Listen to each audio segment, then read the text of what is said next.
This is being presented by Dr. Elizabeth Sherman. Dr. Sherman is the principal investigator for the NOVA Southeastern University local performance site of the Florida Caribbean AETC. She is also an assistant professor of pharmacy practice at NSU. She provides HIV/AIDS pharmacotherapy trainings for the Florida Caribbean AETC. Dr. Sherman works closely with a multidisciplinary team of infectious disease clinicians as a clinical pharmacist with expertise in antiretroviral resistance, drug interactions, and medication adherence. I'm going to go ahead and turn the presentation over to you, Dr. Sherman. Thank you, Suzanne, for the introduction. This slide set has undergone peer review, and I have nothing to disclose and no conflicts of interest to report. So recall that in part 1 of my presentation, I reviewed DHHS adult HIV treatment guidelines, when to initiate ART, what to initiate with, goals of therapy, and the importance of adherence in achieving these goals. In today's part 2 presentation, I'm going to pick up where I left off. Here we have 5 new learning objectives. By the end of this talk, we will have covered information pertaining to common side effects of ARV drug classes and how to manage those side effects, including when to refer back to the prescriber, the laboratory monitoring schedules for ARV complications, and my favorite part as a pharmacist, drug interactions. We'll close by talking about why drug interactions occur so frequently with antiretroviral medications and which ARVs have the highest potential for those interactions. I'll also give you some examples of common drug interactions that I see. But first, let's review some important information to be sure we're all on the same page. Recall that we have 5 ARV drug classes, and the classification is based on where in the viral life cycle each drug acts. We have nucleoside reverse transcriptase inhibitors, abbreviated NRTIs, non-nucleoside reverse transcriptase inhibitors, abbreviated NNRTIs, protease inhibitors, which are abbreviated PIs, integrase strand transfer inhibitors, which we commonly just call integrase inhibitors, and also entry inhibitors. And so if we look at the HIV life cycle, we can see where each of these 5 ARV drug classes work. And you'll see that entry inhibitors work to prevent the virus from entering the CD4 T cell. Nukes and non-nukes work at the point of reverse transcription where the viral RNA is converted into this DNA intermediate.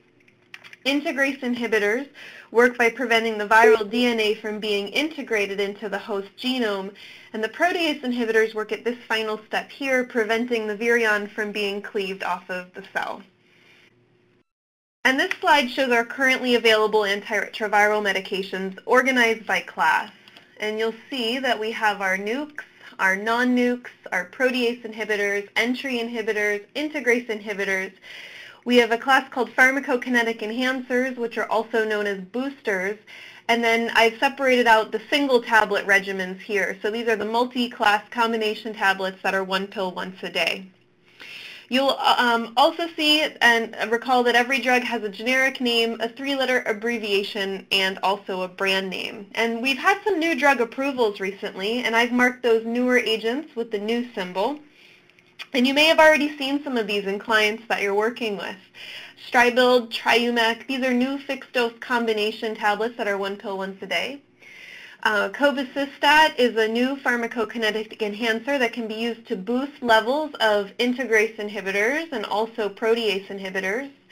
Evotaz and Prescobix are new co-formulated boosted PIs. So this is a co-formulated tablet of atazanavir and cobicistat. It's atazanavir plus the booster in a single pill. Prescobix is the same, darunavir plus a booster in the same tablet. And then we also have dolutegravir, which is Tivicay, our newest integrase inhibitors. I'd also like to mention that coming soon, the Florida Caribbean AETC will publish antiretroviral patient medication information sheets.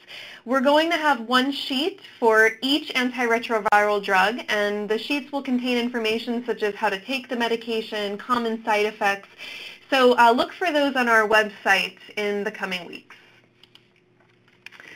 So with all of these drugs and drug classes, this is how we combine them together, and it's pretty simple actually. The DHHS guidelines tell us to initiate ART with one of these three types of regimens, either 2 nukes plus a non-nuke, 2 nukes plus an integrase inhibitor, or 2 nukes plus a protease inhibitor, and specifically a protease inhibitor that's boosted by ritonavir.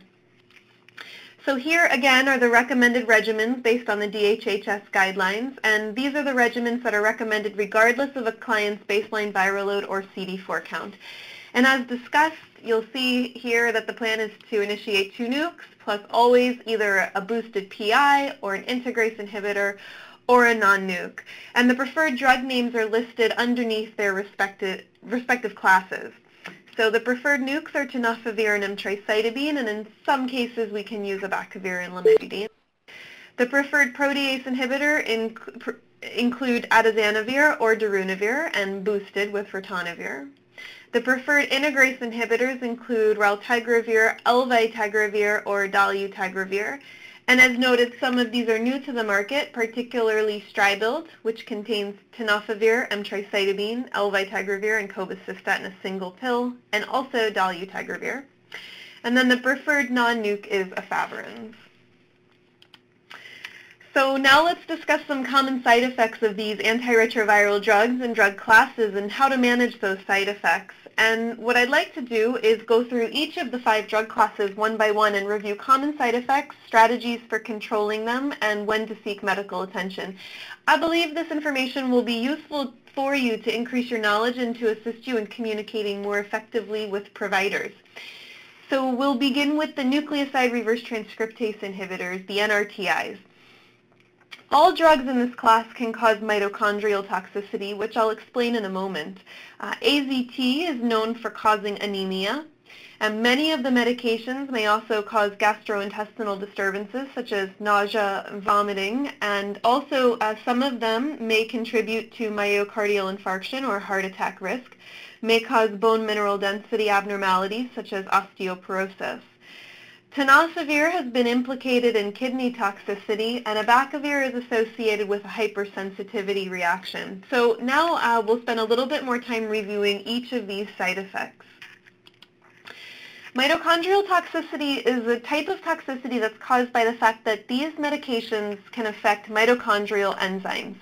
Mitochondrial toxicity may present in many ways. It may manifest as fatty liver, pancreatitis, neuropathy, or even fat and muscle wasting.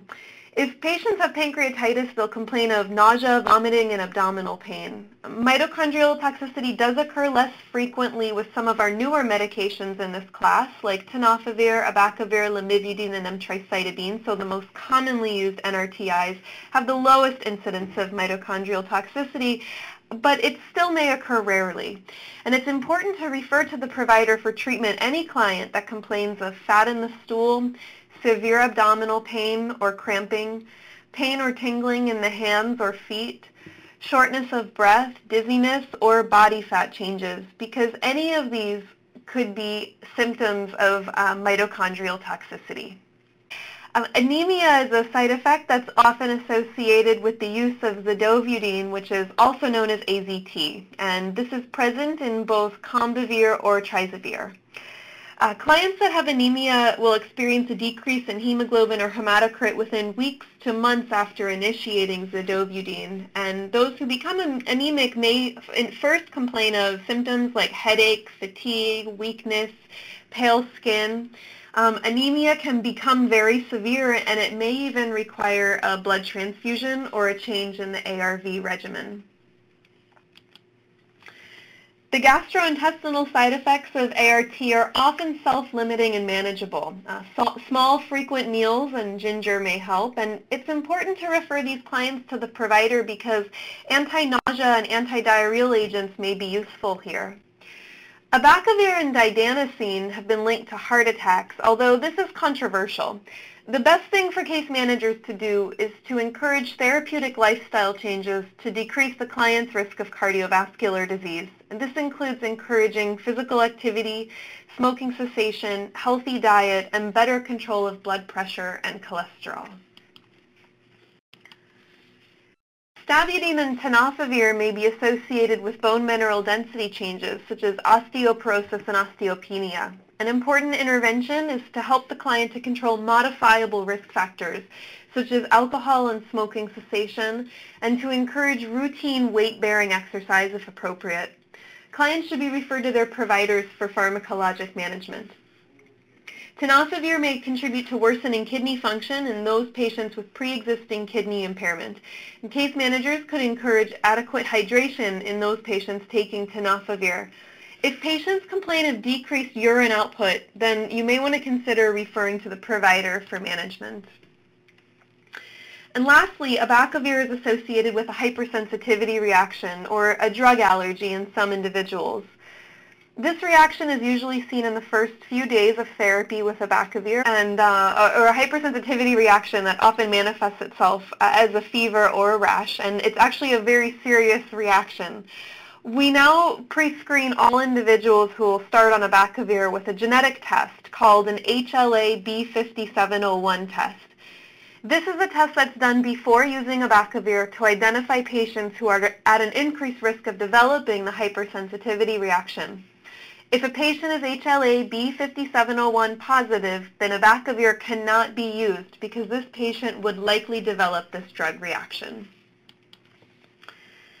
The non-nucleoside reverse transcriptase inhibitors, the NNRTIs or non-nukes, are listed on this slide. And as you'll see, all drugs in this class may cause skin rashes and liver toxicity.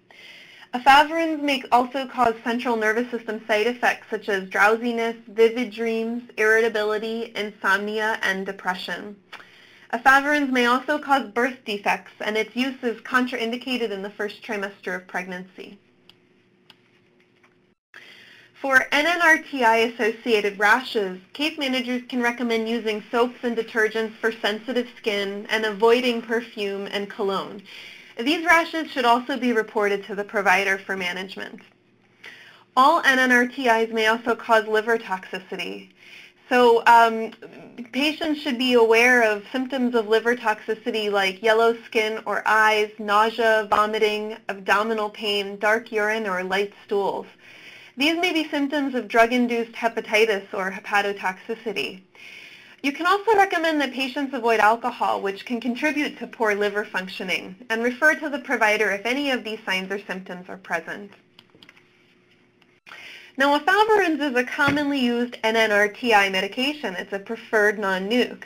Efavirenz is also known as Sustiva, and it's one of the ARV medications present in AAAHIVP. However, this medication has two limiting side effects that are outlined on this slide: central nervous system side effects and the potential to cause fetal harm in a pregnant woman. The central nervous system side effects of efavirenz include drowsiness, abnormal dreams, dizziness, depression, and paranoia, among others. Case managers can recommend that clients take efavirenz at bedtime on an empty stomach to reduce the incidence of these side effects and caution clients performing activities that require alertness, especially in the first 4 weeks. Clients should also be counseled to avoid alcohol, as this may increase the intensity of these side effects. And importantly, these clients should be referred to the provider if these symptoms are bothersome for the client or if they do not subside. Efavirenz may also cause fetal harm when administered during the first trimester to a pregnant woman. Case managers can encourage the use of barrier contraception such as male and female condoms, along with other contraceptive methods for women of childbearing age taking efavirenz-containing regimens. Clients should be referred to the provider immediately if they become pregnant or if they think they might be pregnant. And as a side note, the perinatal HIV guidelines do state that because most women don't know if they become pregnant on day 1, and since the risk of neural tube defects is limited only to the first 5 to 6 weeks of pregnancy, that if a woman presents for prenatal care and she is on efavirenz and undetectable, that it may be okay to continue efavirenz in some patients. The protease inhibitors, abbreviated PIs, are listed on this slide. All drugs in this class may cause gastrointestinal side effects like nausea, vomiting, and diarrhea, liver toxicity, and metabolic disorders such as increases in blood sugar and cholesterol. PIs are commonly known to cause nausea, vomiting, and diarrhea, and this is usually a transient side effect, meaning that it goes away with time as the body gets used to the drug. We can see these symptoms with the first few doses, and they usually disappear, but they can persist. For a patient with transient diarrhea due to recent initiation of ART, the brat diet can be recommended: bananas, rice, applesauce, tea, and toast. Clients should be instructed to avoid cola, caffeine, chocolate, fried foods, fatty foods, dairy products like milk and cheese, as these can easily upset the stomach. Clients should also be referred to the provider for further workup and for pharmacologic management. PIs can also cause liver toxicity, and this information has been reviewed already in a previous section of this presentation, but any complaints of symptoms of liver toxicity warrant a phone call to a client's healthcare provider. PIs can commonly cause metabolic disorders, which manifest as increases in both blood sugar and cholesterol. Patients with pre-existing diabetes may find their blood sugar more difficult to control. If a patient reports any symptoms of hyperglycemia or high blood sugar, such as excessive hunger, thirst, or urination, or blurred vision or fatigue, refer them back to the provider for management. PIs commonly cause elevations in cholesterol markers, and case managers can encourage their clients to adopt healthy lifestyle habits such as a low-fat, high-fiber diet, weight loss, and physical activity. Other side effects from protease inhibitors include body fat changes such as abnormal fat growth or loss, cardiovascular risk, and bone density abnormalities. These medication-related side effects have been reviewed previously. Integrase inhibitors are generally very well tolerated. In clinical trials, nausea, diarrhea, headache, and insomnia were infrequently reported, but in my experience, I haven't seen this very much, if at all, in practice. Patients usually rarely report any side effects when starting a medication from this drug class. Interestingly, both dolutegravir and cobicistat, which is used to boost the integrase inhibitor elvitegravir and Stribild, and also used to boost some of the protease inhibitors, such as atazanavir and darunavir, can cause elevations in a laboratory marker that's called serum creatinine. Now, creatinine is a byproduct of muscle metabolism in the body, and it's primarily eliminated by the kidney. Both dolutegravir and cobicistat can inhibit the kidney's secretion of creatinine and lead to small elevations in this lab marker. Serum creatinine levels are included with a basic metabolic panel and are monitored closely while patients are receiving ART. Increased serum creatinine is often asymptomatic. And so that brings us to our final drug class, entry inhibitors. Entry inhibitors can be further divided into two subclasses. We have fusion inhibitors, which includes our twice-a-day subcutaneous injection of enfuvirtide, also known as Fusion, and we have our CCR5 inhibitor, Maraviroc, or Cellzentry. You'll see these drugs are named for where they work in the virus's life cycle. Fusion is a fusion inhibitor, and Cellzentry works at the cell's entry. Enfuvirtide is an entry inhibitor that's given via twice-daily subcutaneous injection. So because of the complexity of its use, this medication is commonly reserved for highly treatment-experienced patients with few remaining ARV options.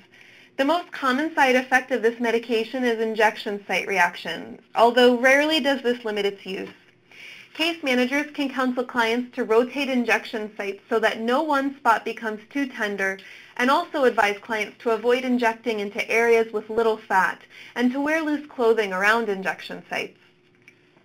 The possible injection sites are shown in the figure on this slide and include the abdomen, upper thighs, and upper arms. Maraviroc is the other entry inhibitor, but unlike enfuvirtide, it is an oral tablet. Maraviroc can be associated with liver toxicity that's accompanied by fever or rash, and this most often occurs in the first few weeks of therapy. Clients that have these symptoms should be referred to the healthcare provider for immediate evaluation. So in short, ARV medications are life-saving, and no medication is free of side effects. Let's move on to talking about some of the laboratory monitoring schedules and the lab values to check for side effects from some of our antiretroviral therapy. And I'll show you which labs are important to monitor for patients taking ART and how often they need to be checked. The laboratory monitoring schedules for ART side effects are shown on the next two slides.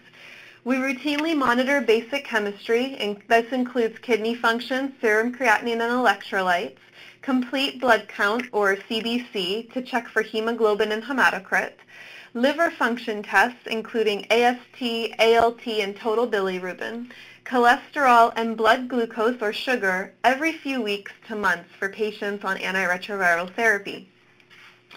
We also routinely check urine samples and perform an HLA-B5701 screening test in patients who will be prescribed abacavir to ensure they're not likely to develop the hypersensitivity reaction. A pregnancy test is also recommended in women of childbearing potential prior to starting efavirenz due to the risk of fetal harm in the first trimester if this medication is taken by a pregnant woman. So now we'll move on to talking about drug interactions, and this is my favorite part. Specifically, I'll review the mechanism of antiretroviral drug interactions and how to identify ARV medications with a high potential for interactions. Antiretroviral therapy drug metabolism can occur when there are alterations in drug absorption, distribution, metabolism, or elimination. Now, absorption occurs in the gut, so this can be affected by any change in gut pH or gut motility. Distribution is when drugs distribute to the tissues, so this can be affected by any changes in volume, such as pregnancy, and by drug displacement.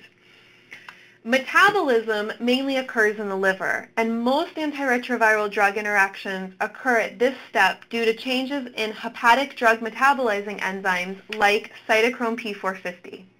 P450 is a liver enzyme family that breaks down drugs to smaller molecules.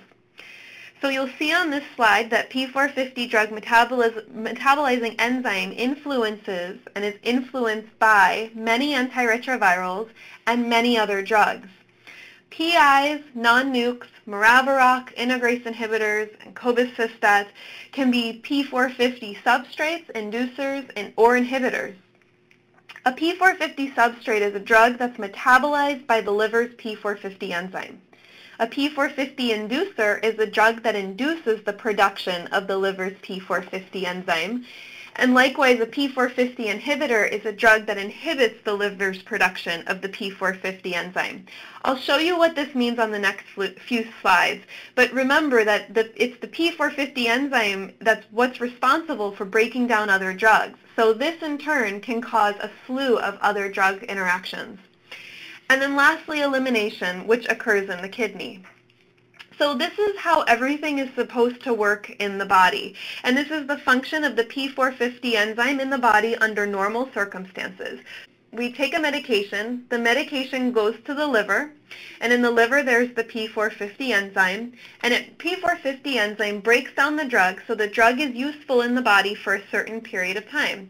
And you'll see this is a concentration versus time curve, but the amount of drug in the body goes up, it has a peak, and it trails off. And this is how everything is supposed to work, and this gives you a happy patient.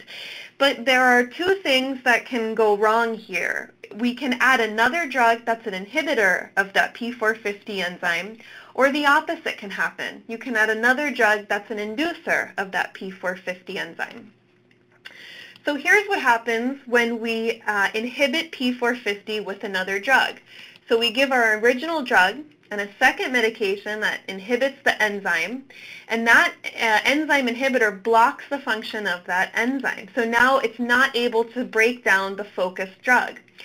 So when we give the drug with a P450 inhibitor, we actually get higher concentrations of that initial medication, and our focused drug stays active in the body for too long because it's not being broken down in time by the enzyme. And toxic events can occur. Now obviously the opposite can happen. We can add a P450 inducer. So here's what happens when we give that original drug plus a second medication that induces the production of the enzyme.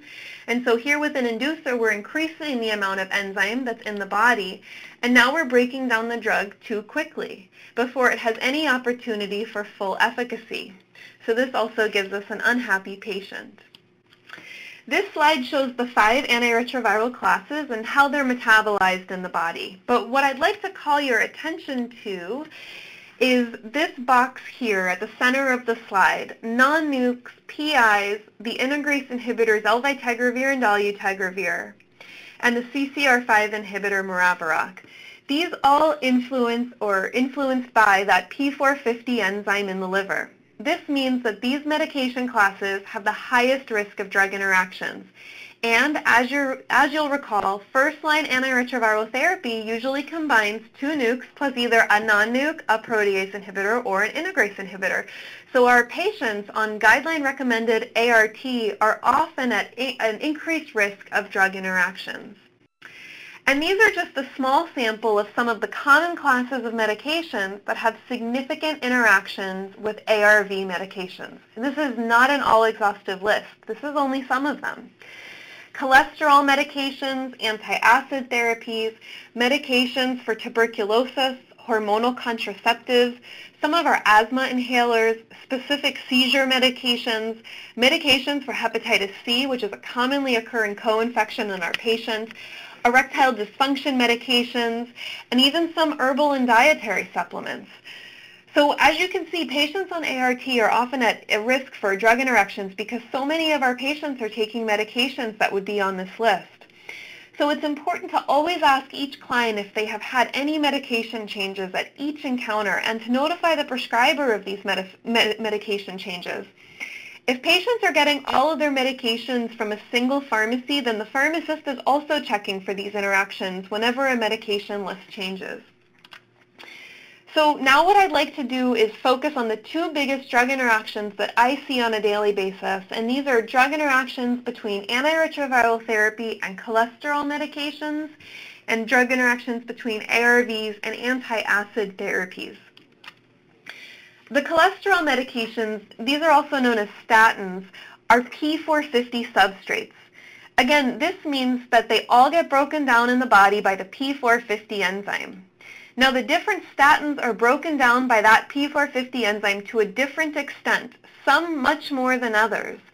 So the statins that are metabolized by that enzyme to a high extent, such as simvastatin and lovastatin, will have the most potential for interactions with antiretroviral drugs. Because of this, all protease inhibitors and cobicistat-containing regimens are contraindicated with simvastatin and lovastatin. That's because protease inhibitors can increase the levels of these statins by 2,000%, and this can become extremely dangerous for that patient. Non-nukes can do the opposite. Non-nukes can actually reduce statin levels, making them less effective at lowering cholesterol. So how do we manage the drug interaction between PIs, cobicistat, and the cholesterol medications known as statins? Well, you'll see from the chart on this slide, I've listed the statin name, the interacting antiretroviral drug, and the prescribing recommendation that comes from the DHHS Adult HIV Guidelines. I've included this for you to be used as a reference.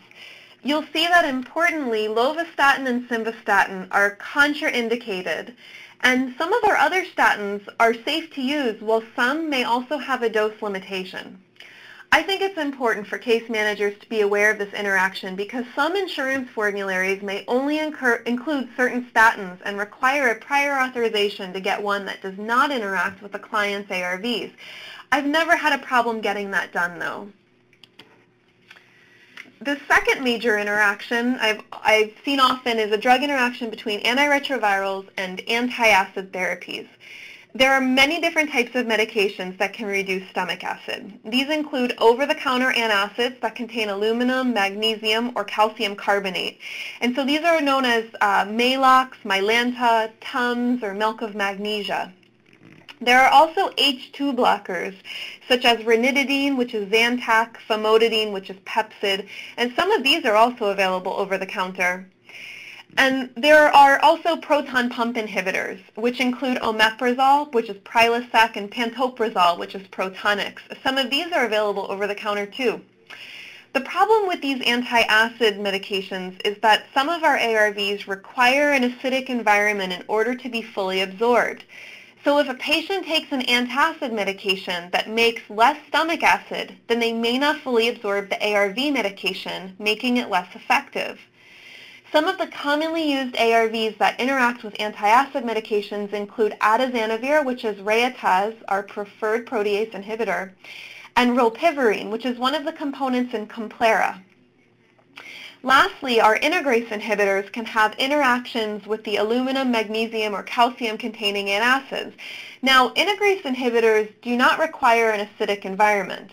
So H2 blockers and proton pump inhibitors are okay.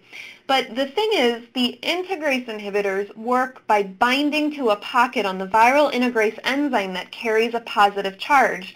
And if you remember back to your chemistry class in high school, aluminum, magnesium, and calcium, these are all positively charged ions. So if a patient takes an integrase inhibitor and also takes an aluminum, magnesium, or calcium-containing antacid, then the integrase inhibitor will bind to the antacid and it won't bind to the viral integrase enzyme, and in doing so, it won't work effectively. Again, this drug interaction with integrase inhibitors has nothing to do with stomach acid. It only has to do with the positive charge on the aluminum, magnesium, and calcium ions. So patients on integrase inhibitors can safely take H2 blockers and proton pump inhibitors for heartburn. So this slide shows how to manage the drug interactions between antacid medications and specific antiretrovirals. And I've included it to be used as a reference. In the first column, I've listed the specific antacid medication class, the aluminum, magnesium, and calcium-containing antacids, the H2 blockers, and the proton pump inhibitors. And then if you move across the top of the table, I've listed some of the most commonly prescribed antiretroviral medications that interact: atazanavir, which is Reataz, rilpivirine, which is present in Complera, and the integrase inhibitors, the class as a whole. So you'll see that both atazanavir and rilpivirine have significant interactions with all three categories of antacid therapies. Recall that this is because atazanavir and rilpivirine require an acidic environment in order to be absorbed. You'll notice that in specific instances there may be dose separation requirements, dose limitations on the H2 blocker or proton pump inhibitor, and quite often the H2 blocker or proton pump inhibitor may be contraindicated. For integrase inhibitors, remember that the interaction is only with the aluminum, magnesium, and calcium and antacids like Tums, Maalox, Rolaids, etc. And this is because the integrase inhibitor binds to anything with a positive charge and are rendered ineffective. So you'll see that there are specific dose separation requirements when any integrase inhibitor is given with one of these antacids. And again, there are no interactions between integrase inhibitors and H2 blockers or proton pump inhibitors. But quite often in clinical practice, we just avoid giving these altogether. It can be cumbersome for clients to remember the dose separation correctly. So more often you may see providers simply changing a patient's ARV medications if they require treatment with an acid-suppressing agent. And I proactively tell all patients taking one of the ARVs listed on this slide to avoid the over-the-counter versions of these medications. Now, I understand that drug interactions are complicated, and believe me, it's impossible to know it all. But we should all be aware of where to go for help. And here are some of my top 3 recommended places to look for help. The Department of Health and Human Services Adult HIV Treatment Guidelines have excellent drug interaction tables that are constantly being updated as new information becomes available. Another great resource is the University of Liverpool's HIV Drug Interactions website. This is also available as an app that's called HIV iChart for iPhones and Android devices. Both the website and the app are completely free of charge, and you enter in all of the medications a patient is taking, both antiretrovirals and non-antiretrovirals, and it will compute for you a detailed list of potentially significant interactions. Lastly, I would be remiss if I didn't mention the Florida Caribbean AETC's HIV pocket cards. These helpful little cards are available free of charge, both in electronic and hard copy format, and contain essential key points regarding drug interactions and antiretroviral medications. So in closing, antiretroviral medications, again, are life-saving, but no medication is free of side effects or possible complications. Medication lists should be updated at every encounter, and medical case managers can encourage clients to get all medications from the same pharmacy whenever possible, and ask patients if they've had any medication changes at each encounter and to notify the prescriber of these changes. This includes over-the-counter and herbal medications too. Lastly, if clients complain of antiretroviral side effects, it's important to report this back to the provider as they could become serious. And if they're not, a side effect may impact a patient's adherence, and we all know how important adherence is to achieving successful therapy goals. So I thank you for your attention to this presentation, and I'd like to open it up now for questions. Thank you so much, Dr. Sherman. I do have a couple of questions, and the first one is you talked a little bit about GI side effects, which are pretty common in most of the medications that are taken. How long does it usually take for those to subside for a case manager to sort of encourage a client to work through the issues? Is that something that has a time period that usually within a certain period it'll subside or go away? Yeah, that's a great question, Suzanne. I would say that most patients that have these GI side effects, they resolve in a couple of days to weeks. With some of our newer medications, with some of the newer protease inhibitors, it's usually just like a couple of days of stomach upset, of just their stomach feels a little bit crampy, and maybe they have diarrhea. And then as their body gets used to the medication over the first few days, it goes away. But again, every body is different, and for some patients, this side effect may persist and may become bothersome. Another question I have is, what is the best way for a novice to learn about HIV med therapies? Well, I think that the best way is to attend webinars like this and be involved in a lot of the training events that are set forth by the Florida Caribbean AIDS Education and Training Center. So I think that being on this call is a step in the right direction. And then also just do a lot of reading. I read a lot. We get these magazines at my clinic, Positively Aware, Pause, all of these activist magazines, and they have great information, really at the reading level that's approachable by everyone, and they're all evidence-based, excellent publications. So you can check those out online as well.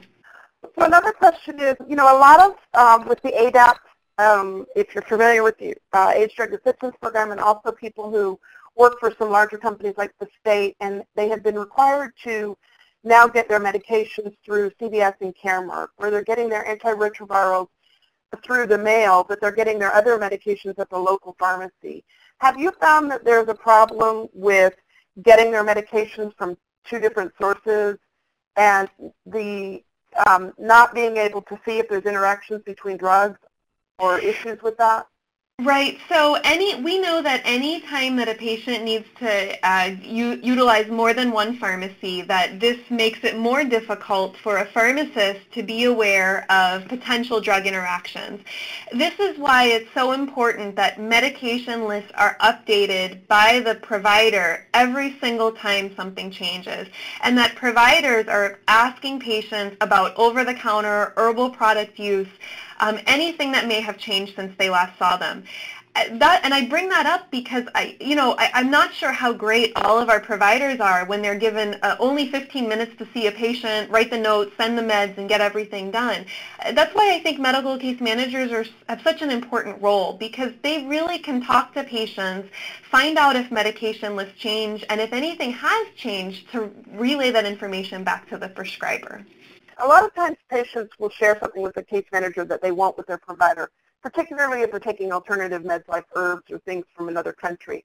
If a case manager finds that is the case, or that they may not have shared that with their provider, obviously letting the provider know is good, but is that the only thing they should do? I guess I'm wondering, could they also talk to the pharmacist?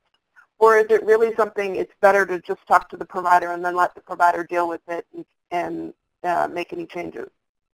I think that the more people that you ask for information, the better, and so I seek information from everyone. And so if case managers feel more comfortable asking the pharmacist or asking the patient's provider, I think that it's fine to ask both, but definitely prescribers need to know, the prescribers of the ARVs need to know about the interactions, or potential interactions, and just be aware of everything that a patient may be taking.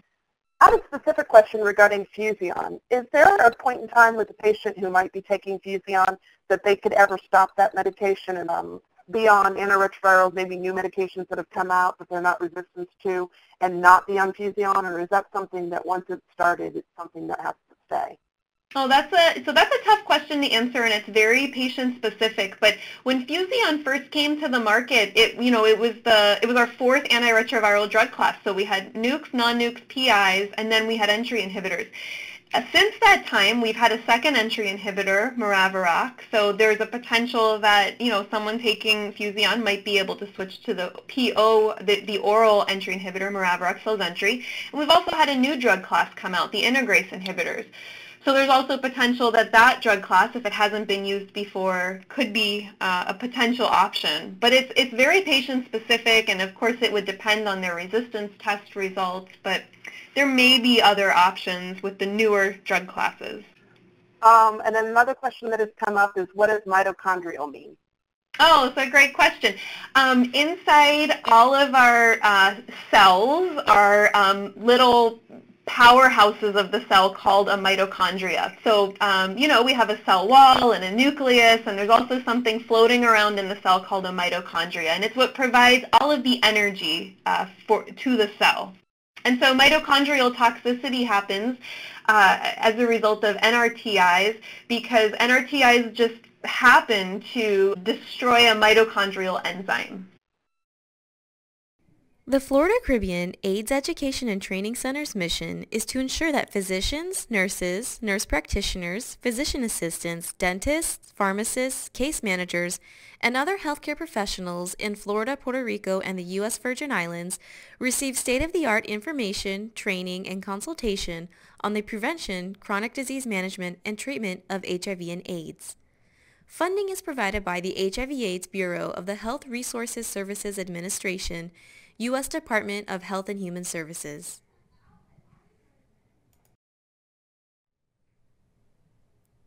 The Florida Caribbean AIDS Education and Training Center provides a variety of HIV/AIDS education, training, consultation, and resources. Visit our website, www.fcaetc.org, to learn more. Stay in touch with us by joining our mailing and email list. You will receive notices about upcoming educational opportunities as well as new and updated HIV/AIDS resources. You may also sign up to receive our HIV CareLink newsletter. Visit our website, fcaetc.org, and click on Join Our Mailing and Email List at the top of the homepage. Be sure to also connect with us on Facebook, Twitter, LinkedIn, and YouTube.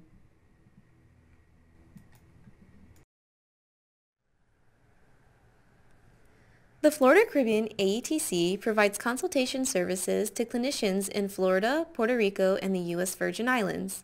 If you have questions related to the content of this program or would like consultation on the diagnosis, prevention, and treatment of HIV/AIDS and related conditions, we would love to hear from you. We also offer consultation on the interpretation of resistance test results. Visit www.fcaetc.org/consultation to ask your question today.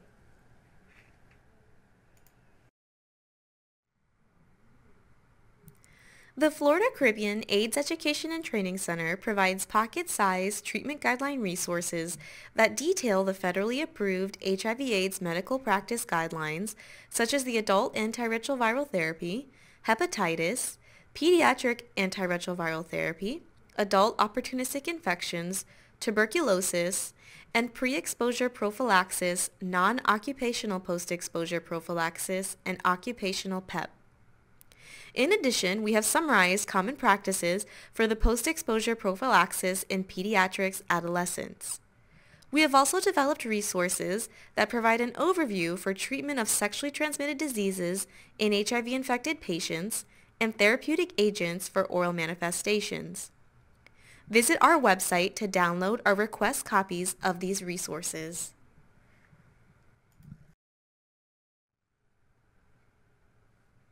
The Florida Caribbean AIDS Education and Training Center provides web-based educational opportunities to increase the knowledge and skills of HIV healthcare providers. Live and on-demand options are available. Visit www.fcaetc.org/education for more information.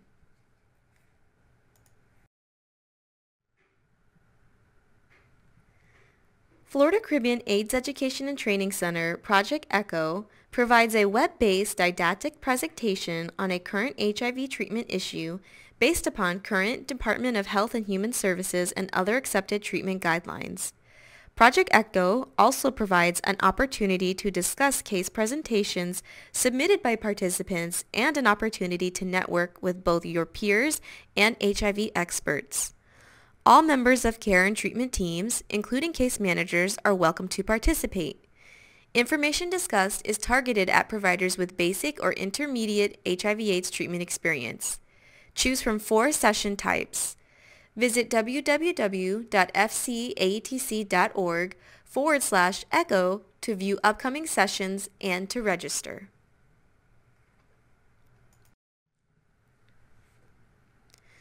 If you're located outside of our region, the Clinician Consultation Center provides consultation services via the phone numbers listed here.